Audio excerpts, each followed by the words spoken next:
Bonjour à tous, je suis Maxime Abolgassemi, un des piliers de la question du temps dans l'art.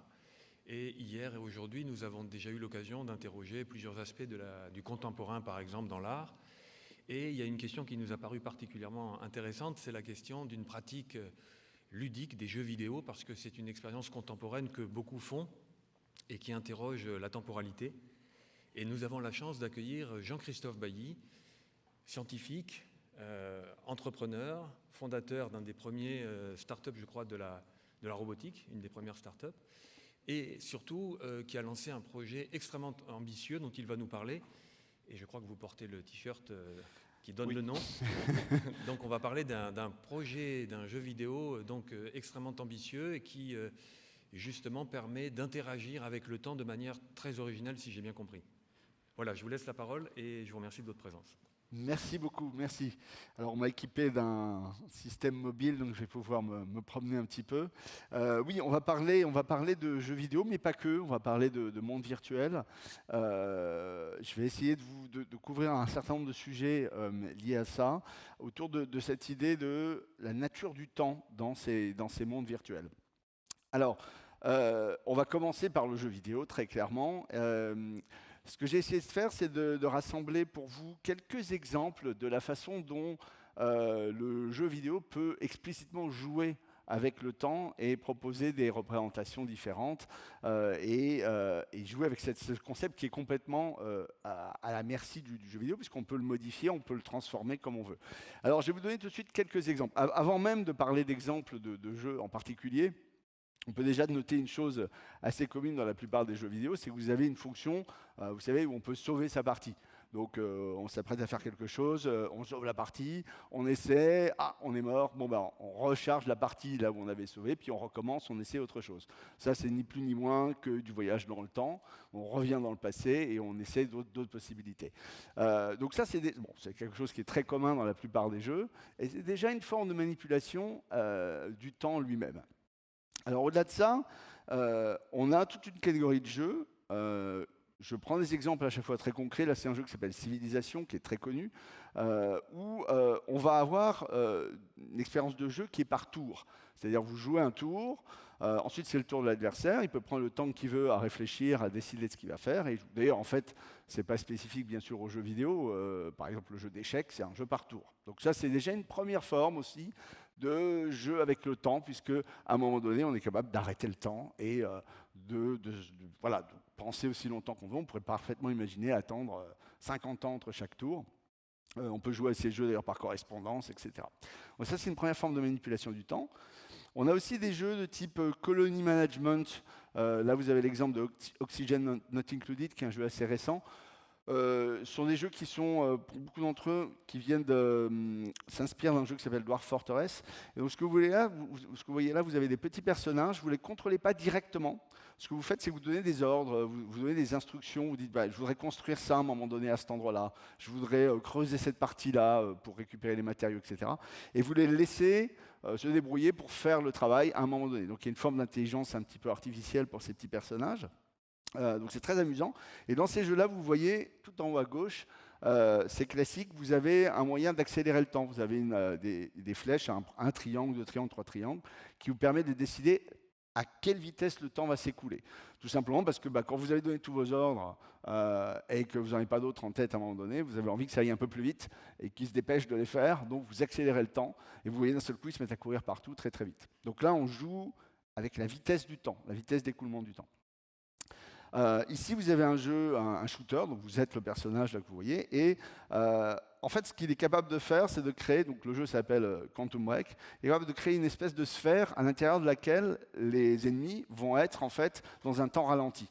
Donc là, on crée des espèces de zones de l'espace où le temps s'écoule différemment. Alors évidemment, on a plus de temps pour leur tirer dessus, leur échapper, etc. C'est le but de ce jeu. Et là, il y a aussi des variantes de ce type de jeu où c'est carrément tout le temps autour de vous qui s'arrête. Ou qui se ralentit. Ça s'appelle le bullet time. Et donc là, vous allez d'un seul coup, vous continuez votre temps propre, continue de s'écouler normalement, alors que tout autour de vous se ralentit. Un autre exemple très différent, très amusant avec ce jeu super hot, qui s'appelle, qui est la notion de time lock. C'est-à-dire que là, vous voyez que le temps ne s'écoule que quand je bouge. Quand j'arrête de bouger, le temps s'arrête. Donc, enfin, ça vous permet d'avoir une espèce de stratégie où vous décidez ou pas de faire un mouvement. Chaque mouvement va faire avancer le temps, donc il faut bien réfléchir à ce qu'on va faire. C'est un peu une sorte de variante là, du parcours dont on a parlé à l'instant. Voilà. Donc c'est assez amusant, très original. Et donc là, on indexe le temps sur vos mouvements. Un petit peu dans le même genre, on a ici Bread, qui est un platformer, où là, vous voyez que le temps est en fait exactement indexé sur l'axe X. Donc, vous savez, quand vous allez vers la droite, le temps avance vers le futur. Quand vous allez vers la gauche, vous voyez que le temps recule. Puis quand vous êtes sur une échelle, donc en fait, vous n'allez ni à droite ni à gauche, bah, le temps est arrêté. Alors là, ça crée des puzzles très très intéressants. Je recommande vraiment ce jeu, il est assez extraordinaire. Et voilà, c'est une autre forme de manipulation du temps où voilà, on joue avec la coïncidence entre X et T, si vous voulez. Là, vous avez un exemple de jeu de stratégie qui s'appelle Archon, qui est assez ancien. Donc, dans un jeu de stratégie, vous avez tout un tas de personnages. En général, c'est militaire. Et vous contrôlez explicitement ces personnages. Donc, vous allez dire, tu fais ça, etc. etc. Donc, ça, c'est assez classique. Mais là, dans Archon, vous êtes capable, vous voyez en bas, là, il y a une espèce de timeline. Vous êtes capable de donner des ordres dans le passé. Vous êtes capable de téléporter des unités dans le futur, dans le passé. Donc, vous avez un contrôle, en fait, stratégique dans le temps lui-même. Donc, vous pouvez vraiment agir, donner des ordres dans le passé, dans le futur, et puis vous avez la barre du présent. Donc, c'est assez complexe, très intéressant. Voilà, pour montrer un petit peu la diversité de ce qui existe, Archon est assez intéressant.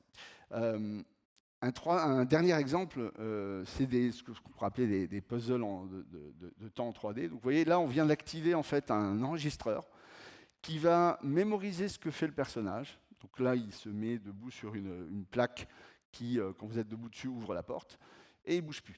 Et en fait, on va être capable de revenir à l'enregistreur et de redémarrer cette séquence. Donc on va se dédoubler. Et là, on fait complètement autre chose, mais on voit le double, vous voyez en bleu, le double qui rejoue ce qu'on vient d'enregistrer. Donc en fait, là, ce que vous avez dans ce jeu, c'est des lignes de temps qui peuvent fonctionner en parallèle. Là, il y en a 2. Ça peut aller au-delà de ça. Je crois que vous pouvez avoir jusqu'à 3 ou 4 lignes de temps. Donc c'est des puzzles assez compliqués. Parce que voilà, il faut faire quelque chose qui va permettre, en l'occurrence, là, de débloquer la porte. Le rejouer dans le temps, revenir après, en profiter parce que du coup, notre double est en train de faire quelque chose qui est utile pour nous maintenant. Et donc voilà, il y a une espèce de coïncidence des lignes de temps, c'est assez extraordinaire. Je vous recommande aussi ce jeu qui s'appelle Talos Principle.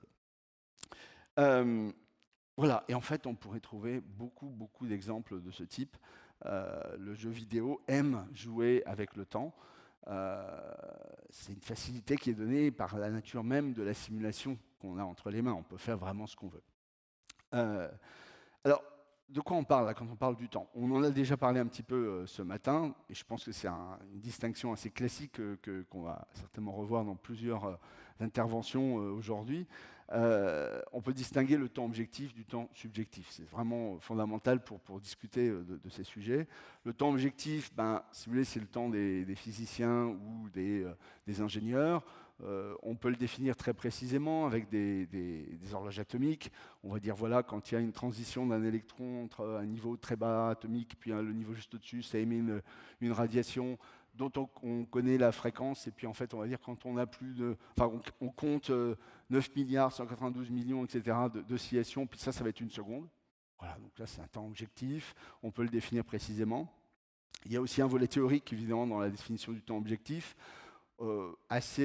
Classiquement, dans la physique classique et même la mécanique quantique, le temps est vu comme un paramètre. C'est un t qui apparaît dans les équations. Einstein a promu le temps à un statut plus élevé en disant non, mais en fait, le temps, ça peut être vu comme une dimension, comme l'espace, et donc l'espace-temps. On a progressé pour quelque chose d'un peu plus abstrait. Aujourd'hui, il y a tout un tas de recherches, je crois, dont on va certainement parler aujourd'hui avec Lise Moline, sur le temps vu comme une espèce de propriété topologique d'une lattice, d'une espèce de matrice. Ça, c'est ce que les gens regardent aujourd'hui autour de la gravité quantique à boucle. En fait, le temps objectif, aujourd'hui, personne ne sait vraiment ce que c'est. C'est un sujet, en tout cas, personne n'est d'accord pour dire, enfin, il n'y a pas de consensus sur une définition du temps objectif. Mais ce n'est pas vraiment le sujet qui nous intéresse ici dans les mondes virtuels. Ce qui nous intéresse plutôt, c'est le temps subjectif, dont on a parlé d'ailleurs ce matin. Là, je résume un peu d'ailleurs ce qui a été dit. En gros, le temps subjectif, il a l'air d'être un peu inversement proportionnel au nombre d'événements, donc de la quantité d'activités qui se passent dans votre cerveau. Donc, quand vous avez des moments où c'est très actif, c'est exciting et vous avez l'impression que le temps passe beaucoup plus lentement. Enfin, en gros, pour 1 heure de temps objectif, vous avez une perception, vous, de peut-être 30 minutes ou 45 minutes. Et puis quand vous vous ennuyez, vous regardez par la fenêtre comme ce jeune garçon à l'image précédente, vous avez l'impression que ça dure des heures, alors en fait, c'est passé qu'1 heure. Ce qui est d'ailleurs un peu paradoxal, parce qu'au fond, dans la phase exciting, quand vous avez beaucoup d'activités, il se passe beaucoup plus de choses dans votre cerveau. Donc si vous voulez, dans le même temps objectif, il y a beaucoup plus d'événements. Donc on peut avoir l'impression que si le cerveau mesurait le temps comme la quantité d'événements qui s'est écoulé, on aurait l'impression qu'il s'est passé plus de temps. Mais ce n'est pas ça qui a lieu. Donc voilà. En tout cas, ce qui est certain, c'est que pour les jeux, quand on construit des jeux vidéo, on a envie d'être là. On a envie d'être dans cette zone-là où on crée des expériences, c'est de l'entertainment, on crée des expériences qui sont excitantes. C'est-à-dire que c'est classique pour un joueur de jeux vidéo vraiment passionné. C'est facile de brûler son samedi après-midi à jouer à un jeu passionnant, et puis on n'a pas vu le temps passer. Il s'est passé en fait 4 ou 5 heures, et on a vraiment l'impression qu'on vient à peine de commencer, quoi. Donc ça, c'est en fait le job des jeux vidéo, d'essayer de créer ce genre d'expérience. Ce qu'on peut dire, c'est que dans les mondes virtuels en général, et dans les jeux vidéo en particulier, alors il y a certainement des contre-exemples à ce que je viens de dire, mais c'est vraiment une tendance qu'on peut voir assez globalement, c'est le temps passe plus vite. C'est-à-dire que tout va beaucoup plus vite. Les temps sont compressés. Et fondamentalement, on va en voir des exemples, mais si vous voulez, là j'ai pris l'avion pour venir ici, j'ai passé 7 heures dans l'avion, bon, vous prenez des trucs à lire, mangez un petit peu, etc., ça va, 7 heures, c'est bon. En fait, dans un jeu vidéo, c'est impensable de dire, maintenant, vous allez voyager dans le jeu, et vous allez passer 7 heures, donc attendez.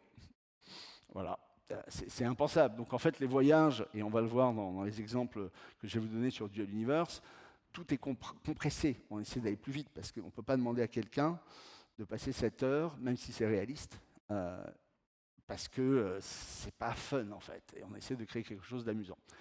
Alors, l'exemple de Dual Universe, je vais m'en servir parce que je le connais bien, c'est le monde virtuel qu'on essaie de développer en ce moment. Il n'est pas du tout très différent, enfin, on retrouve beaucoup de choses de ce que je vais dire là dans d'autres jeux.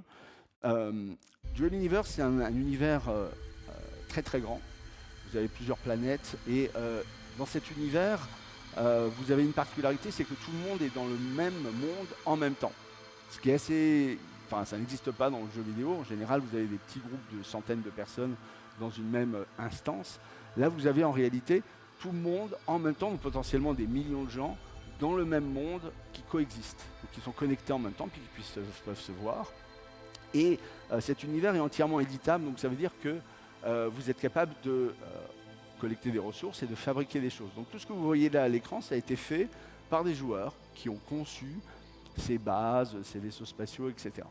Et là, vous avez déjà une distorsion du temps, parce que là, on passe la construction de ce vaisseau en accéléré, mais vous allez pouvoir construire un vaisseau assez spectaculaire, en réalité assez complexe, peut-être en 5 heures, en 10 heures, ça dépend de la taille du vaisseau, en une quinzaine d'heures, puis vous pouvez vous y mettre à plusieurs. Enfin, pour des choses vraiment très, très, très complexes, vous allez peut-être mettre une centaine d'heures. Et ça, c'est déjà une compression du temps assez extraordinaire, parce que si vous regardez là, dans le monde réel, si vous voulez construire un vaisseau, c'est comme Elon Musk, vous allez y passer des décennies sans doute, et toute votre vie, votre énergie, et le monde réel, de ce point de vue-là, est très très lent. Là, c'est un exemple justement d'accélération du temps. Je pense que c'est un des intérêts d'ailleurs de ces mondes virtuels, c'est que si vous rêvez de construire un vaisseau pour aller sur Mars, dans un monde comme ça, vous allez pouvoir le faire en quelques week-ends. Donc c'est une forme d'accélération du temps que je trouve très intéressante. L'autre exemple, je l'ai enregistré en fait hier pour vous montrer, c'est le rapport aux distances. Là, on marche, on va se mettre à courir. Alors là, on court à la vitesse de Usain Bolt. On est à du 10 mètres secondes. On peut courir d'ailleurs pendant très longtemps. Et pourquoi on court à cette vitesse-là, qui est pratiquement pas réaliste, personne court à cette vitesse-là, à part Usain Bolt, et puis pas pendant longtemps. Regardez la taille de l'univers, en fait. Vous avez un monde ici qui est quand même très très grand. Et vous ne pouvez pas demander aux gens de se déplacer, de passer tout leur week-end à se déplacer d'un point A à un point B, c'est tout ce qu'ils vont faire. Donc on a besoin d'accélérer le temps, donc vous allez courir très vite, on va donner des véhicules qui vont très très vite.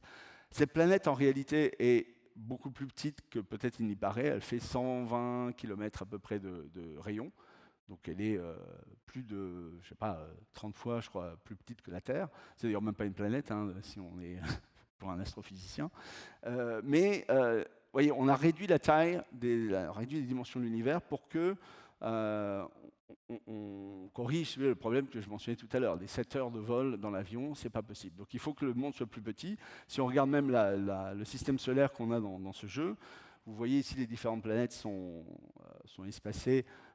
En gros, le rayon là, c'est de l'ordre d'une centaine de milliers de kilomètres. Ce qui est tout petit, hein, en fait, pour un système solaire. Ça, en fait, ça n'a aucun sens pour les astrophysiciens, mais en réalité, là, vous avez quand même pas mal de temps de vol entre chaque planète, et on va introduire dans le jeu, c'est pas encore le cas maintenant, mais on va introduire ce qu'on appelle des warp drives, c'est-à-dire des moyens d'aller très très vite d'une planète à l'autre en quelques secondes, 20 ou 30 secondes. Vous avez d'ailleurs ce mécanisme-là dans beaucoup de jeux, ça s'appelle le fast travel. Quand vous avez été à un endroit, vous avez visité un endroit, vous avez la possibilité d'y aller instantanément plus tard, de vous téléporter en quelque sorte à cet endroit-là. Tout ça, ça participe de cette même idée. Alors il y a une autre notion très intéressante avec le temps, particulièrement dans Dual Universe, c'est que là, vous voyez, on traite le problème de la concentration de joueurs à un endroit. Parce que je vous ai dit, on peut avoir 1 million de personnes dans ce monde. Donc, qu'est-ce qui se passe si tout le monde décide de se rassembler au même endroit? Alors, évidemment, on ne peut pas, par exemple, faire que tout le monde se voit, qu'il n'y ait aucun changement dans l'expérience de jeu, parce que techniquement, on ne sait pas le faire. Si vous voulez, le nombre d'informations qu'il faut transmettre à chacun de ces personnages, si vous en avez n, c'est de l'ordre de n au carré, si vous faites ça brutalement en fait. Donc on a développé une technique, là qu'on vient de voir, c'est l'idée que en fait, plus les personnages sont loin et moins ils sont mis à jour fréquemment. Vous voyez là, la mise à jour, c'est quand ça clignote. Là, les personnages sont assez loin, à 700 mètres. Et à gauche, vous voyez des personnages plus proches qui sont en fait très fluides. C'est-à-dire vous recevez jusqu'à 10 updates par seconde. Alors, qu'est-ce que ça veut dire ça? Ça veut dire que quand vous regardez quelque chose assez loin, vous allez recevoir assez peu, parfois une fois toutes les secondes ou pire, de mise à jour. Donc en fait, ce qu'on fait, c'est on fait de l'interpolation. C'est-à-dire on a un point qui nous dit où est le personnage de temps en temps, et puis entre ces points-là, on calcule, on invente des positions pour donner l'illusion de la continuité. Mais pour faire ce calcul d'interpolation, vous avez besoin d'avoir quelques points au départ, pour pouvoir avoir une idée de la trajectoire où elle va aller. Et en fait, ce petit décalage en temps, qui dépend de la fréquence que vous allez recevoir, eh bien, fait que plus les choses sont loin, et plus vous les voyez décalées dans le temps. Ça, je trouve ça assez amusant, parce que c'est exactement ce qui se passe dans le monde réel. Plus vous regardez loin, plus vous voyez des choses dans le passé. En fait, c'est des choses qu'on retrouve dans les mondes virtuels pour des raisons purement techniques. On pourrait faire un univers dans lequel il n'y a pas ce genre de limitation. Simplement, il faudrait des puissances de calcul, de bandes passantes et tout ce que vous voulez qui sont simplement pas accessibles. Donc, c'est intéressant, je trouve, de voir que pour des raisons techniques, on aboutit à des genres de limitations qui correspondent en fait à une espèce de vitesse de la lumière maximale, qu'on retrouve aussi dans le monde réel. Alors, en réalité, quand on fait les calculs, c'est pas linéaire en la distance dans Dual Universe, ça décroît beaucoup plus vite. Donc, ce n'est pas une démonstration de l'origine de la vitesse de la lumière, mais c'est quand même intéressant de voir ce parallèle. Donc, on retrouve ici cette idée, plus on regarde des choses loin, plus elles sont en fait dans le passé. Voilà. Alors, pour aller vers ma conclusion, je quitte un peu le monde des jeux vidéo et de Dual Universe, et je voudrais élargir un tout petit peu pour revenir sur cette idée de monde virtuel et de simulation. Et cette fois-ci, je voudrais me positionner à l'intérieur. Imaginez que vous n'êtes pas juste en train de regarder un jeu ou une simulation, mais vous êtes à l'intérieur. C'est-à-dire qu'en fait, votre cerveau est simulé en même temps que le reste du monde. Donc ça, c'est une idée assez intéressante, qui est d'ailleurs pas mal développée dans un livre que je vous recommande de Greg Egan, qui s'appelle Permutation City, et dans lequel le personnage, en fait, qui est un scientifique, crée une simulation parfaitement réaliste de, je crois que c'est sa maison et puis les alentours, mais vraiment à l'atome près. Alors, passons sur la faisabilité de ça, c'est de la science-fiction, il a un super ordinateur, c'est génial. Mais en tout cas, il a reproduit une portion de la réalité au niveau moléculaire, et dans cette réalité, il s'est reproduit lui-même, c'est-à-dire qu'il y a une version de lui dans cette simulation. Et il a ouvert une espèce de fenêtre avec laquelle il peut dialoguer avec son double, et il va lui demander alors comment ça va, ça fait quoi d'être dans la simulation? Le double lui répond je sais pas, je vois pas de différence. Pour moi tout est normal. Je vois aucune différence entre la personne que j'étais avant, que tu fasses une copie de ton cerveau et que tu me dupliques, ou maintenant.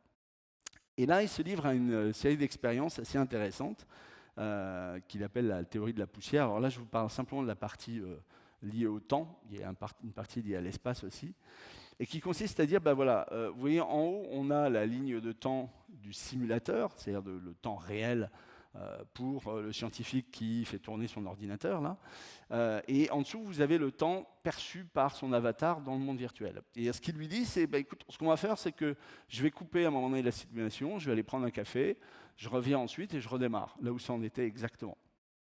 Et il va faire ça un certain nombre de fois, avec des durées plus ou moins longues, etc. Et à chaque fois, il va se reconnecter dans le monde et demander à son double, alors, comment ça s'est passé quand j'ai coupé? Et son double va lui dire, mais de quoi tu parles? Il n'y a pas eu de coupure. Parce qu'en fait, le double, lui, ce qu'il voit, c'est la ligne tout en bas. C'est-à-dire, il n'est pas au courant des coupures qui ont eu lieu dans le niveau d'abstraction au-dessus. Lui, il a une perception continue du temps. Le temps ne s'est pas arrêté. Et la théorie des poussières va pousser ça encore plus loin en disant, mais en fait, chacune de ces interruptions, elle pourrait durer 1 million d'années, et on pourrait simuler un pas à chaque fois de la simulation. Et pour autant, à l'intérieur, les gens qui vivent dedans ne s'en rendraient pas compte. Et comme je vous ai dit, il y a également un volet lié à l'espace. Donc en fait, il fait le même genre d'expérience en séparant la mémoire de cet ordinateur dans plein de zones de mémoire à différents endroits.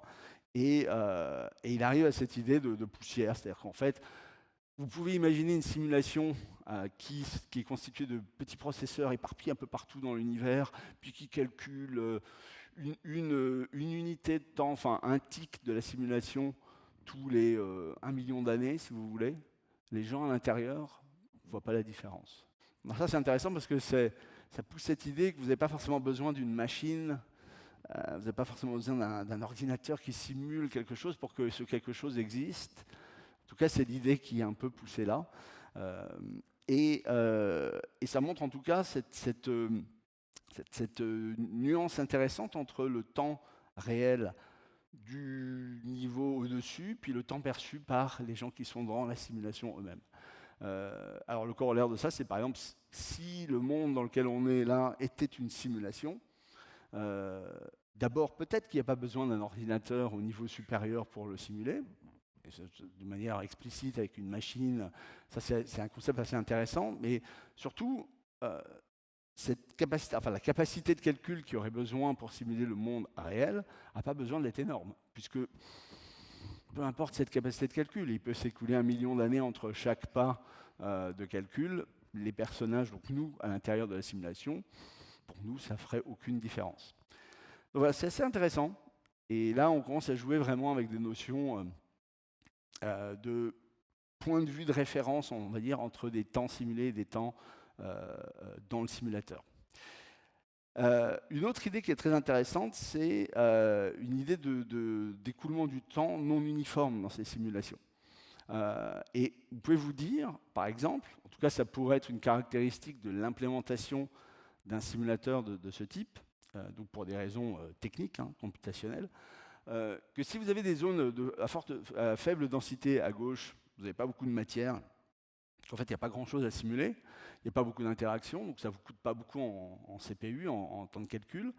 Donc vous allez pouvoir calculer plus de tics, vous savez, de pas d'avancement, par unité de temps objectif, par seconde. Donc en fait, pour quelqu'un qui vit à l'intérieur de la simulation à cet endroit-là, le temps passe plus vite.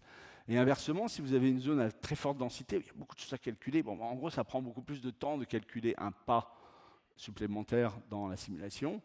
Et si c'est la même machine qui calcule les deux endroits en question, elle va attribuer plus de CPU pour les zones à forte densité, et donc on va calculer moins de tics par seconde, et donc le temps va s'écouler plus lentement. Et ça, c'est assez intéressant parce que c'est aussi ce qu'on voit dans le monde réel.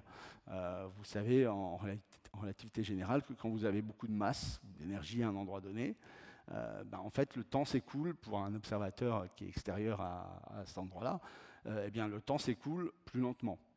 Donc, c'est aussi des parallèles assez intéressants. Alors là, c'est pareil, hein, c'est assez anecdotique. À ma connaissance, personne n'a essayé de redériver les équations de la relativité générale à partir d'un principe comme ça, computationnel, où on s'amuse à calculer parce qu'il faudrait en fait l'algorithme, etc. Mais bon, c'est juste pour titiller un peu cette idée que quand on essaie de développer un monde virtuel, on est confronté à la difficulté de simuler le temps.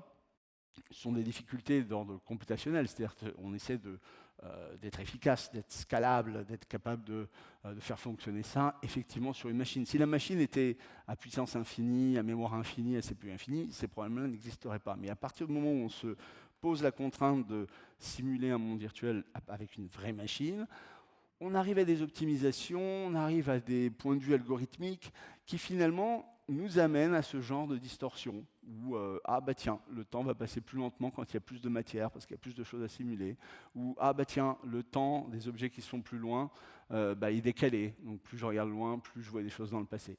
Donc on arrive à ces conclusions, je trouve, assez intéressantes philosophiquement, hein, parce que il y a, enfin voilà, comme je disais, il n'y a pas forcément de lien avec la physique, mais c'est intéressant de faire cette observation.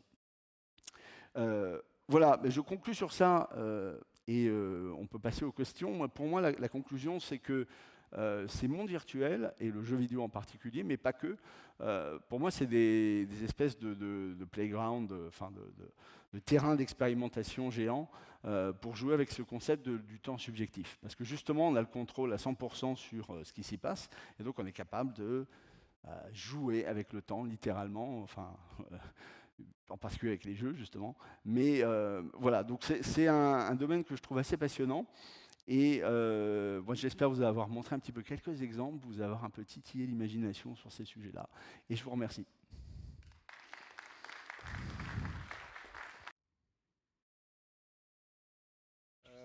Alors j'aurais une question toute simple, c'est par rapport à un jeu qui est très connu, très ancien, donc Second World. Second Life, peut-être. Second Life, pardon. Oui. Second Life. Comment vous le positionnez par rapport à ce qui existe aujourd'hui? Quel est le plus performant, les différents buts? Et puis une deuxième question, ce serait par rapport aux puissances de calcul nécessaires. Est-ce qu'on fait de plus en plus appel à des questions, à des clouds, AWS, des choses comme ça, pour justement déployer du parallélisme à grande échelle quand il y a vraiment des millions de joueurs? Merci. Oui, alors deux questions. Alors, la première, Second Life, oui, alors c'est un des projets qui fait partie de cette longue tradition. On n'a rien inventé hein, avec Dual Universe.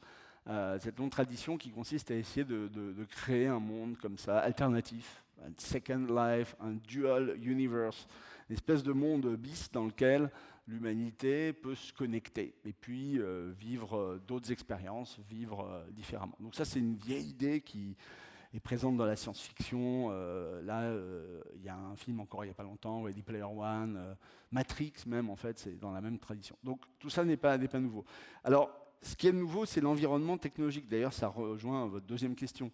C'est qu'aujourd'hui, on a pour la première fois, je pense, en tout cas c'est le pari qu'on fait nous, justement la puissance de calcul, le type de bande passante que vous pouvez vous attendre à trouver chez un joueur, et puis la puissance des machines, tout simplement, qui rendent possible la création d'un univers de ce type, en tout cas avec un bon niveau de réalisme. Et donc il y a un mur techno qui fait que créer quelque chose comme Dual Universe en l'an 2000 ou en 1990, ce n'était pas possible physiquement. On n'avait pas les moyens techniques. Donc déjà, il y a ça. Ensuite, il y a des algorithmes nouveaux, des approches différentes, mais c'est surtout la faisabilité technique qui était la barrière. Donc Second Life s'est développé à une époque où on était encore relativement, peu avancé sur toutes ces techniques. Là, les bandes passantes n'étaient pas très élevées. Donc les partis pris ont été assez différents, je dirais, de choses comme ce qu'on fait dans Dual Universe. On n'a pas un monde continu comme ça, où on a cette capacité vraiment à être immergé comme on l'a dans Dual Universe. Second Life aussi avait une particularité, c'est l'époque où on se disait, bon, le web, c'est bien, là, en 2D avec des hyperliens, justement, mais le futur, c'est le web en 3D. Donc on va créer des pages web en fait en 3D, puis on va se promener dedans pour aller chercher l'information, etc. Ça n'a pas vraiment marché, mais c'était une idée qui était intéressante en fait. Et c'était fondamentalement le blueprint de Dual Universe. C'est un navigateur web en 3D qui permet d'aller dans des sites qui sont construits en 3D par quelqu'un qui les développe à cet endroit-là pour mettre en avant ses créations artistiques, sa marque, son... Voilà. Nous, on a une approche totalement différente puisque le point focal, c'est vraiment le fun. C'est créer un jeu. Donc, dans Dual Universe, il y a des batailles, donc vous pouvez vous battre, vous pouvez créer des territoires, créer des nations. Il y a toute une simulation de l'économie, de l'industrie. Vous pouvez construire des usines, vous pouvez devenir un business mogul, vous pouvez devenir un pirate de l'espace, etc. Donc, il y a un côté interactif, entertaining, qui est vraiment le point focal que nous on donne. Et je dirais que c'est peut-être ça la grosse différence entre Second Life et Dual Universe, et cette différence aussi dans le temps. Alors après, c'est vrai que ça rend beaucoup plus facile aujourd'hui de déployer le genre de serveur qu'il faut pour faire tourner un monde virtuel comme ça, par le fait qu'on a toutes ces solutions de cloud computing qui existent, hein, donc Amazon, mais pas que, Google, Microsoft, tout le monde a en fait ces solutions. Donc ça permet d'aller beaucoup plus vite pour traiter ce problème qui est un problème en fait assez dur, qui est vous avez un algo qui marche avec 3-4 machines, et maintenant je fais comment pour que ça tourne sur 1500 machines. Voilà. Ben ça c'est un problème en soi en fait. Et donc tous ces fournisseurs de technologies cloud permettent d'avoir des solutions clés en main pour ce genre de problème. Donc en fait ça peut gagner du temps.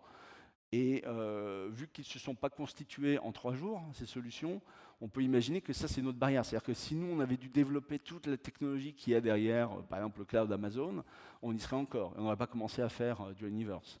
Donc tout ça, ça participe de cette barrière technique là, qui est un peu invisible, qui, si vous êtes avant, vous ne pouvez pas faire cette chose ambitieuse, puis après, ça devient possible.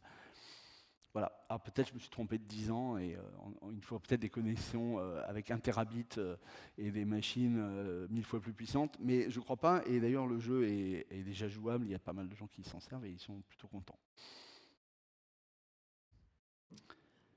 Avant le jeu vidéo, il y a le cinéma qui joue beaucoup avec le temps. Bon, vous avez parlé des films. Oui. Vous avez parlé des films d'anticipation, ouais. Mais il y a aussi la possibilité de revenir en arrière, un homme qui redevient un bébé, ouais. Ou tout ce qui est retour en arrière. Mais évidemment, il n'y a pas l'interaction avec l'utilisateur. Non, il y a des tas de films. Il y a Memento, il y a Primer, je ne sais pas si vous connaissez. Enfin, c'est voilà, le film que vous mentionnez, je crois, c'est comment il s'appelle, Benjamin, je ne sais plus. Enfin, et puis Retour vers le futur, et puis Terminator, et puis voilà. Donc ça, c'est aussi un thème évidemment qui est passionnant au cinéma. Mais évidemment, vous avez raison, ce qui change là fondamentalement, c'est l'interactivité. Et par exemple, dans le jeu que je montrais tout à l'heure, Quantum Break, vous faites vraiment des voyages dans le temps, dans le jeu, par rapport à l'histoire. Et c'est compliqué, parce que vous avez des copies de vous qui apparaissent à un moment donné, mais en fait, ah oui, c'est vrai que j'étais là avant, mais je suis revenu dans le passé. Enfin, et le côté interactif rend l'expérience, c'est une expérience, quoi. Et c'est assez fascinant, en fait. Parce que dans le film, vous êtes passif, donc vous voyez, okay, vous comprenez ou vous ne comprenez pas, mais bon. Mais quand vous êtes vraiment vous voyez vraiment, vous êtes immergé dans l'action, ouais, c'est encore plus excitant. Ouais. Ou troublant, ou confusant. Bonjour, j'ai une question de néophyte en jeu vidéo. Moi, je suis plutôt tournée vers la physique et vous avez bien réussi à me titiller le cerveau. Donc moi, je voudrais que vous me donniez le nom d'un jeu par lequel je pourrais me confronter à ces parallèles un peu bizarres que vous avez fait avec la relativité et tout ça, parce que vous avez réussi correctement à me titiller le cerveau. Alors, sur les exemples que j'ai donnés, je ne vois pas tout de suite de choses qui me viennent à l'esprit, mais il y a un jeu qui est en fait une expérience, hein, c'est pas hyper fun, mais en tout cas c'est un jeu qui a été développé par le MIT, et malheureusement je ne me souviens plus de son nom, mais si vous voulez, c'est un jeu, donc vous êtes en 3D dans l'univers en 3D, d'accord, et ils ont baissé la vitesse de la lumière à, je ne sais plus, mais quelque chose comme, mettons voir 1 km/s ou même moins. Et à ce moment-là, vous avez votre propre déplacement est immédiatement très très proche de la limite de la vitesse de la lumière. Et donc, ce qu'ils ont fait, c'est qu'ils ont implémenté un algorithme qui, en quelque sorte, retrace le trajet de la lumière et vous donne une image de la déformation du monde telle que vous la verriez si vous étiez vraiment dans cette situation. Donc en fait, dès que vous mettez à avancer, tout se déforme. C'est assez incroyable. Et en fait, vous avez cet effet que normalement, je pense, on verrait dans la vraie vie quand vous vous approchez d'un trou noir, quoi. Là, tout se met à prendre des formes bizarres, s'allonger. Et donc, je ne sais plus le nom de ce jeu, mais si vous tapez Game, MIT, Relativity, un truc comme ça, vous allez certainement le trouver. Et c'est assez fascinant. Donc, c'est très difficile d'ailleurs de se forger une intuition. Parce que vous devez être capable d'aller rejoindre des points, etc. Ça devient très dur de naviguer, en fait. Et vous avez aussi un certain nombre de jeux qui s'amusent à vous plonger dans des espaces à 4 dimensions. Vraiment. Et donc c'est aussi très compliqué je prends par exemple Fez, par exemple, c'est un exemple, il me semble. Et donc c'est assez compliqué, parce que, en fait, tout ce qui est intéressant, c'est que vous devez vous reconstituer une intuition opérationnelle. Votre cerveau, il est optimisé, voilà, pour un monde en 3D, dans lequel il n'y a pas trop de déformation, enfin un monde classique, quoi. Et il me semble qu'il y a des gens qui ont essayé aussi de faire des jeux où vous êtes, en gros, vous êtes une particule élémentaire, quoi, et donc vous voyez un monde quantique. Et là, ça devient vraiment, vraiment contre-intuitif. Même si j'ai entendu pas mal de physiciens qui me disaient qu'ils étaient capables vraiment de se créer une intuition quantique à un moment donné. C'est vraiment avoir comprendre intuitivement des choses qui sont vraiment, vraiment contre-intuitives. Voilà. Mais c'est un très beau terrain, en fait, de créer des jeux comme ça, qui permettent de rendre palpables des notions de physique qui sont totalement contre-intuitives. Hein. C'est assez fascinant. Alors, j'ai trouvé intéressant, je suis désolée, il y a un écho dans mes oreilles, c'est très désagréable, que vous disiez, dans les mondes complexes, il y a plus de choses à calculer, dans le temps, on s'écoute plus lentement. Dans le monde réel, on dit souvent que les vieilles personnes dont les jours se ressemblent, où il n'y a pas beaucoup de choses à calculer, pour elles, le temps passe très vite. Alors que quand toute la journée est occupée, etc., on a l'impression que le temps passe plus lentement. Donc je trouve ce parallèle fascinant. Est-ce que vous pourriez commenter ? Alors il y a deux choses qui sont en fait contradictoires, là. Il y a une première chose qui va dans le sens inverse de ce que vous dites, c'est quand vous êtes très actif, le temps passe plus vite. C'est le phénomène psychologique qu'on a vu ce matin là, dans la présentation précédente et qu'on connaît tous, hein, qui a été théorisé aussi avec le flow, vous savez, cette sensation quand vous êtes vraiment immergé dans une activité passionnante, où voilà, le temps passe à une vitesse incroyable. Donc ça va dans le sens inverse de ce que vous dites. Et le sentiment d'accélération du temps quand on vieillit, c'est probablement quelque chose qui a trait avec la machinerie du cerveau qui est en charge d'évaluer le temps. Et donc, il y a certainement des transformations peut-être liées à l'efficacité, la capacité à le nombre d'opérations par neurone ou ce genre de choses, qui font qu'il y a une évolution quand on vieillit et qui distordent en fait la perception du temps. Mais c'est plus, à mon avis, une modification de la machinerie qui est en charge de faire ça dans le cerveau, mais je ne suis pas compétent pour en parler, mais mon intuition, ce serait plutôt ça. Et sinon, oui, il y a quelque chose de paradoxal. C'est-à-dire que quand vous avez une phase très intense où il y a beaucoup de choses qui se passent dans votre tête, vous pourriez imaginer que le cerveau, d'une certaine manière, renormalise tout ça en disant, bon, bah, j'ai fait 1500 opérations. Dans une situation normale, j'en fais à peu près 100 par heure, donc là, il s'est passé 15 heures. En fait, c'est l'inverse. Le cerveau, il a plutôt l'impression qu'il s'est passé 30 minutes. Donc c'est un peu paradoxal. Ça montre que la perception du temps par le cerveau, c'est pas aussi simple que celle qu'on a avec une horloge atomique, où on compte le nombre d'événements. Et puis plus il y a d'événements, plus il y a de temps qui s'est passé. Le cerveau, il fait pas ça, en fait. Et c'est assez paradoxal. Enfin, je pense que ça peut se comprendre assez bien aussi, mais voilà.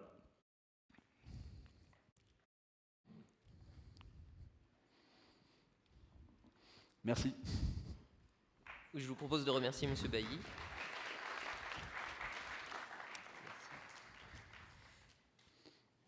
Donc finalement, les mondes virtuels changent-ils la nature du temps ? C'était la question qui était posée.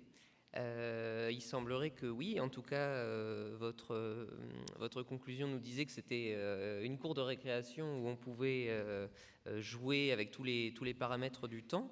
Et en fait, même inventer des réalités qui n'existent pas dans notre monde réel. Vous en avez donné plein d'exemples. Vous avez donné des exemples de dédoublement du temps, où on a plusieurs plages temporelles qu'on peut répéter pour avoir un mois qui nous aide à faire certaines actions. Des situations où on peut accélérer le temps, où le temps avance en même temps que le mouvement du personnage. Donc autant de réalités qui nous sont inaccessibles, et donc voilà, on peut jouer avec ça dans les mondes virtuels.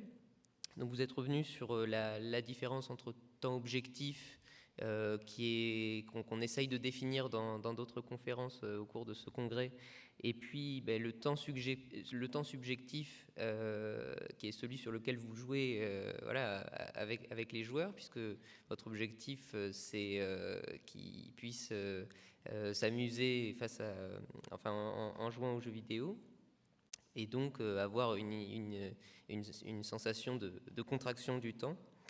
Et finalement, donc vous nous parlez de Dual Universe, le jeu vidéo que vous développez, qui a la spécificité de faire jouer tout le monde en même temps, et puis qui est entièrement éditable. C'est deux des spécificités de ce jeu.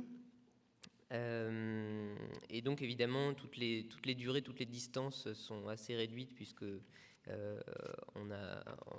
voilà, ce que vous expliquiez, c'est qu'on ne peut pas demander aux gens d'attendre ou de parcourir des distances comme dans le monde réel.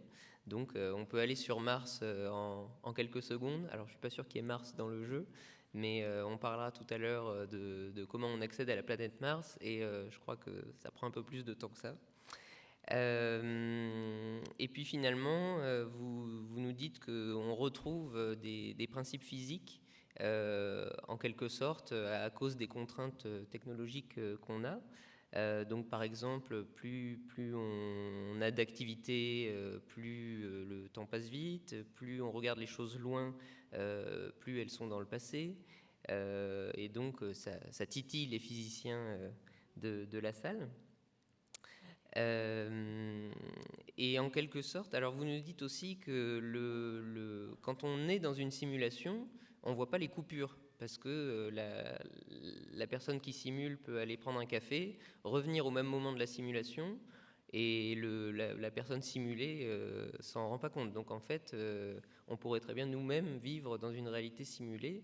Et en fait, vous dites qu'il n'y aurait pas tellement besoin d'une grande capacité de calcul, parce qu'on pourrait faire tourner l'algorithme pendant un temps très très long avant de la relancer pour un petit pas.